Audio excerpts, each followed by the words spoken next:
Friand d'art, l'émission culturelle d'Alto.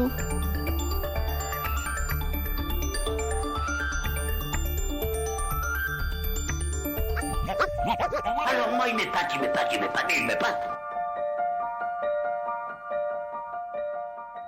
On entend partout, la littérature est morte, le livre aussi, les jeunes ne lisent plus. Et alors, chose incroyable, c'est que la littérature jeunesse ne s'est jamais aussi bien portée, et avec en plus des volumes d'exception et des écrits, ma foi, fort intéressants. Et j'ai de la chance, et vous avez de la chance, puisque aujourd'hui je reçois une autrice, Minuit, qui vient nous parler de son livre Angélica Brise contre les dragons, qui est de la littérature jeunesse. Et je reçois également Nathalie Lerest. Bonjour Nathalie. Bonjour. Qui est l'illustratrice de ce volume. Alors Nathalie, on va parler un peu plus tard des illustrations, mais d'abord je commence par Minuit. On va commencer par le début. Pourquoi Minuit ? Alors j'ai choisi de prendre ce nom de plume, tout d'abord parce que dans mes livres, souvent les personnages ont un peu une double identité. Enfin, dans les histoires que j'ai écrites jusque-là, ils s'inventaient un peu une autre vie. Ou donc dans le livre dont on va parler après, Angélica se fait passer pour ce qu'elle n'est pas. Donc moi, j'ai pensé qu'en publiant un livre, ça aurait été dommage, alors que j'en avais la possibilité, de ne pas faire comme mes personnages et de rester la même que dans la vie ordinaire, quoi. Donc voilà, j'ai choisi de prendre un pseudo. Ensuite, une autre raison pour laquelle c'est que mon vrai nom est assez compliqué à retenir pour les personnes qui ne le connaissent pas, ou en tout cas compliqué à écrire. Et souvent quand j'étais même à l'école ou quand je faisais partie des clubs de sport ou des choses comme ça, il a souvent été très mal orthographié. Alors que Minuit, c'est un mot qui est facile à retenir, que tout le monde connaît, qui laisse un peu planer le doute, parce que Minuit, on ne sait pas trop ce que c'est. Est-ce que ça fait partie d'hier, d'aujourd'hui ou de demain ? C'est un moment un peu magique. Minuit, c'est l'heure à laquelle les loups-garous sont sortis, les chats sont sur les toits, les carrosses se transforment en citrouilles, les fantômes dansent, les vampires sortent, enfin minuit, quoi. Voilà, Minuit. Et alors Minuit, tu viens de parler de la vie ordinaire et justement de ce que permet l'écriture d'en sortir. Avant de passer à l'écriture, qui est quelque chose qui m'intrigue énormément, est-ce que tu peux nous en dire un peu plus sur la lecture ? Parce que pour moi, les deux sont intimement liés. Je ne sais pas si c'est le cas pour toi. Oui. Alors la lecture, je crois que je lisais avant de savoir lire, parce que j'ai eu la chance d'avoir des parents qui me lisaient des histoires donc à voix haute.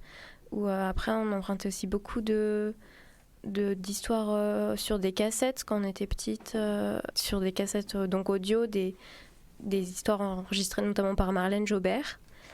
Et donc ça m'a donné tout de suite envie de lire. Et dès que j'ai su lire, pour moi ça a été une découverte fantastique d'apprendre à mettre les lettres les unes à côté des autres, les syllabes.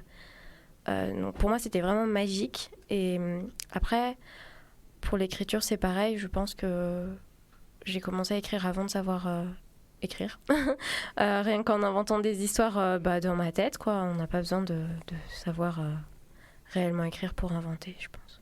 Est-ce qu'il y a une passerelle pour toi entre les deux ? Il faut être une grande lectrice pour être une autrice ? Alors pour moi c'est obligé, parce qu'on s'inspire forcément de tout ce qu'on lit. Quand j'écris, même si je m'en rends pas compte, j'ai des souvenirs de tout ce que j'ai lu auparavant ou de ce que j'ai entendu aussi, donc pas forcément lu, mais des contes qu'on m'a racontés ou des choses comme ça. Et oui, je pense que pour écrire, il faut avoir lu ou il faut avoir au moins entendu des histoires pour développer son imaginaire. Et on peut être grand lecteur ou grande lectrice sans jamais passer à l'écriture. Qu'est-ce qui, toi, t'a amené à avoir envie de prendre la plume et de le faire partager ? Rien de particulier, enfin, c'était un besoin, en fait, plus qu'une envie. Je sais pas, le besoin, quand j'ai plein d'idées dans ma tête, j'ai besoin de les mettre sur le papier. J'ai l'impression que ça se bouscule un petit peu. Enfin, voilà, je ne saurais pas expliquer exactement. Et ça se bouscule. Alors c'est intéressant parce que le livre dont on parle aujourd'hui, qui s'appelle Angélica Brise contre les dragons, c'est un livre qui nous emmène dans un monde imaginaire, qui n'est pas la vie ordinaire dont tu parlais tout à l'heure. Est-ce que tu peux nous en dire un petit peu plus, justement, comment est né ce livre et de quel besoin il émerge, alors, pour le coup? Alors, quand j'écris une histoire, souvent, j'ai que le titre au début. Et donc, je sais qu'il y a certains auteurs qui, quand ils commencent un livre, ils ont déjà tout leur plan dans leur tête. Et comme on nous dit à l'école, quand on fait quand on fait une rédaction, ou je sais quand je faisais des commentaires ou des devoirs à l'école, on me disait il faut que tu aies ton plan avant de commencer à rédiger. Et on devait avoir grand 1, grand 2, grand 3. Et moi, je ne fonctionne pas du tout comme ça. Souvent, quand j'écris une histoire, j'ai juste le titre. Et après, à partir de ce titre, ça se développe tout seul. Et au fur et à mesure que j'écris, souvent, je ne sais pas ce que ce sera la fin. Et ça vient comme quand j'étais petite et que je jouais au Playmobil. Ça vient petit à petit et ça se déroule tout seul. Donc voilà, Angelica, elle est née à partir du titre. Et après, une fois que j'ai eu ce titre, je me suis dit, ah tiens, pourquoi pas. Et bon, comme j'avais le titre, je savais qu'il y aurait des dragons, évidemment. Mais après, je ne savais pas exactement comment est-ce qu'ils allaient être, qui allait être gentil, qui allait être méchant. Et ils se sont un peu mis en place tout seuls. Comme des petits Lego ou des Playmobil qui s'emboîtent les uns dans les autres sans qu'on l'ait forcément voulu, quoi. Alors, est-ce que tu peux nous en dire un petit peu plus sur ce livre? De quoi ça parle? Oui, alors donc l'idée du départ, c'est qu'Angelica, c'est une pauvresse, une fille du peuple qui vit chez elle, donc déjà dans un monde de fantaisie, donc un peu médiéval. Donc il n'y aura pas de voiture, vous ne trouverez pas d'eau courante ou d'électricité.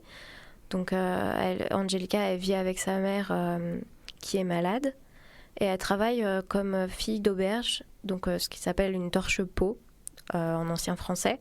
Elle fait toutes les petites besognes dont personne ne veut. Elle fait la vaisselle, elle lave sous les tables, voilà, dans l'auberge où sa tante est cuisinière. Et en fait, dans ce monde-là, il y a un rapport de force entre les hommes et les dragons. Donc les deux vivent dans le même monde, mais les dragons sont supérieurs aux hommes. Ce qui veut dire qu'en fait, ils leur soutirent des taxes. Ils maintiennent les hommes dans une sorte de sevrage où les hommes doivent leur payer soit en or, soit avec des marchandises, certaines taxes. Et en plus, les dragons ont cette méchanceté un petit peu d'enlever les jeunes filles nobles pour en faire leurs prisonnières. Et donc ils les gardent prisonnières dans leur caverne en l'échange de rançon ou en tout cas pour assurer la paix entre les hommes et les dragons. Et donc les humains qui sont inférieurs aux dragons, ils l'étaient encore plus auparavant parce qu'il y a plusieurs milliers d'années que ce rapport dure entre les hommes et les dragons. Et au départ, les hommes ne connaissaient pas le feu. Et en fait, il y a plusieurs siècles, une princesse qui s'appelait Promise a dérobé le feu aux dragons. Et donc Promise a offert le feu aux hommes. Et avec le feu, la condition humaine s'est un petit peu améliorée. Mais ça n'a pas suffi pour que les hommes soient quand même l'égal des dragons. Donc Angelica, elle voudrait chercher pourquoi les dragons sont toujours supérieurs aux hommes, alors que maintenant ils détiennent tous les deux le secret du feu. Donc Angelica, elle va chercher à partir à la rencontre des dragons pour leur dérober un autre secret, un secret autre que le feu qui pourrait faire que les hommes et les dragons pourraient être égaux. Tu l'as dit tout à l'heure, on utilise les ressorts de la littérature de la fantaisie. Il y a quelque chose où il me semble que t'as pas tout à fait suivi les codes. C'est une princesse qui dérobe le feu et c'est une femme du peuple qui part à la recherche. Il est où le chevalier sans faire et sans reproche? Alors les chevaliers, c'est vrai que pour le moment, en tout cas, ils sont pas trop présents. Donc les chevaliers, ils sont censés venir délivrer les princesses. C'est un peu leur seul rôle, quoi, dans le monde d'Angelica. Qui est quand même un grand rôle, hein, parce que c'est eux qui doivent sauver les princesses et affronter les dragons. Mais en tout cas, dans Angelica Brise, ce ne sont pas les chevaliers qui seront mis à l'honneur. C'est vraiment une fille ordinaire, j'aimerais dire, qui va devenir l'héroïne, enfin qui cherche à devenir l'héroïne du monde, en tout cas comme l'était auparavant son idole promise. C'était une volonté de ta part justement de casser ces codes? Oui, oui, pourquoi pas. Parce que c'est vrai qu'on manque, on manque de... Nous les filles, on a besoin de s'affirmer. Donc, ouais, je pense que... Après, j'ai pas trop réfléchi plus que ça, mais bon, je pense que aussi ça aurait été plus difficile pour moi de d'écrire un héros masculin tout en étant une fille. Ça aurait été possible, mais je pense que ça aurait été moins... Ça aurait fait moins réaliste peut-être pour moi aussi. Ah, et puis pour moi, en lectrice féminine, j'ai adoré que ce soit une chef de village et une princesse qui aille dérober le feu. Ça fait plaisir de l'entendre. En termes d'identification, c'est très chouette, ouais. Complètement. Tu disais tout à l'heure, comme beaucoup de littérature fantasy, c'est peut-être même sa définition, ça se déroule dans un monde moyenâgeux. Et tu as même poussé l'exercice à utiliser de l'ancien français ou du vieux français dans ce livre qu'on rencontre un peu partout. Comment ça se fait que tu aies ce rapport-là au vieux français? Alors en fait, j'ai toujours beaucoup aimé les mots, parce que je trouve que les mots, c'est quelque chose de magique. Il y a plein de mots qui veulent dire la même chose, et après, pour dire une seule chose, on peut utiliser beaucoup d'autres mots. J'ai toujours aimé feuilleter les dictionnaires parce que je trouve qu'il y a certains termes qu'on n'utilise pas assez qui sont rigolos ou fantastiques ou des choses comme ça.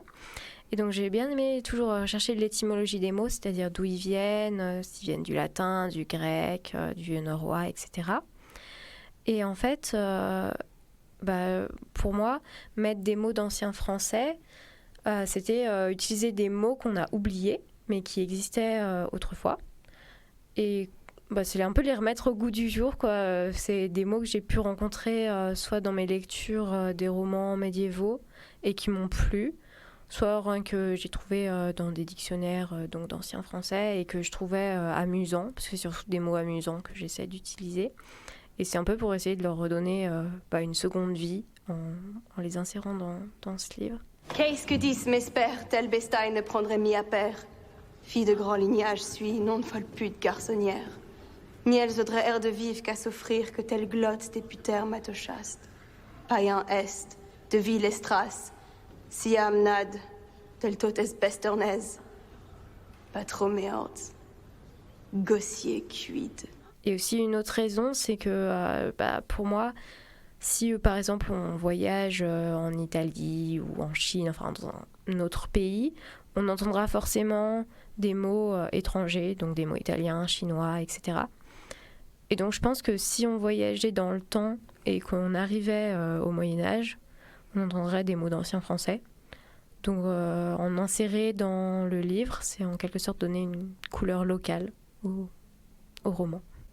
Et alors on rassure lecteurs et lectrices, c'est comme si vous voyagez en Chine, vous avez un petit dictionnaire à la fin sur les mots moyenâgeux justement pour qu'on comprenne où on a atterri en fait. Et ça c'est bien utile et marrant. Au début, alors moi j'avais mis le lexique à la fin, mais quand je l'avais écrit, j'avais pas souligné donc les mots en ancien français parce que pour moi je les avais insérés dans des endroits où ils étaient compréhensibles et pour moi c'est pas forcément nécessaire d'aller voir le lexique à la fin. Après, bien sûr, c'est bien d'avoir la curiosité de savoir exactement ce que ça veut dire. Mais au début, pour moi, ils étaient instinctifs, ces mots. Et si on entendait quelqu'un dire « Oh, trêve de pâte à fleurie !» Enfin, pour moi, on était censé comprendre que pâte à fleurie, ça voulait dire sottise. Enfin, voilà. Et l'éditeur a pensé que quand même, c'était mieux de signaler, quand il s'agissait d'ancien français, de mettre une petite astérisque. Donc voilà, vous pouvez être rassurés, vous aurez quand même une petite astérisque pour vous indiquer à chaque fois que vous aurez un mot d'ancien français. C'est pas une coquille ou c'est pas vous qui connaissez pas le dernier vocabulaire à la mode, pardon. Oui, puis en termes d'exercice, moi au début j'allais tous les voir pour voir ce que ça voulait dire et puis au bout de 10 pages j'étais tellement dans l'histoire que j'ai complètement oublié d'aller les voir. Ça se comprenait tout seul.